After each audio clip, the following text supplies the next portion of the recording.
He took the life of one of his friends during a fight and received a 10-year prison sentence, so lenient as he was a minor at the time. He was turned into police by his father prior to receiving a presidential pardon, completed 3 years of his sentence.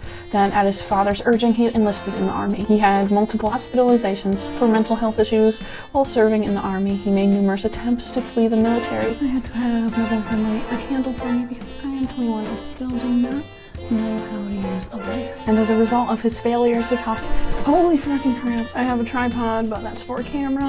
I discovered my phone works better than my camera. So, I'm probably gonna have to sell that camera. Anyway, I have several things to say. Which it works. He made numerous attempts to flee the military, and as a result of his failures, his hostility grew.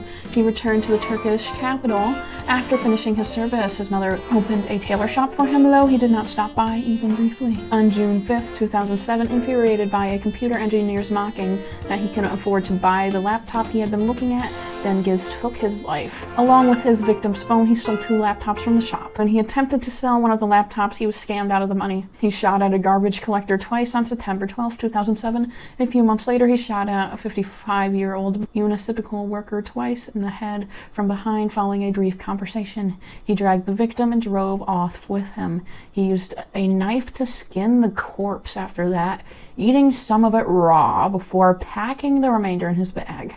Okay, we're talking about a truly deranged individual here. I mean, he was deranged when he started killing, but I mean, the whole skin and the flesh is a bit much. But I mean, I should have expected it. We're doing cannibal cases. He placed the body in the trunk after wrapping it in a cloth. He left the body at a landfill before going back to the apartment he and his parents shared.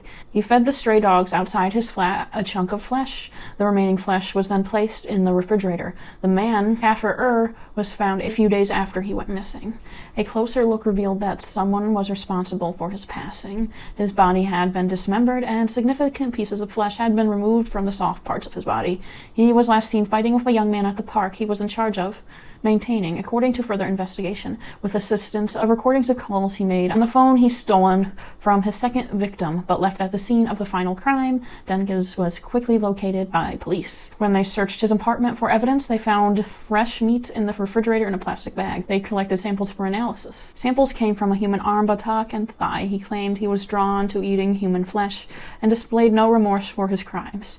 He is reported to have shown no other emotion as he described his actions other than bouts of laughter. If he hadn't been caught, he claimed he would have kept committing crimes.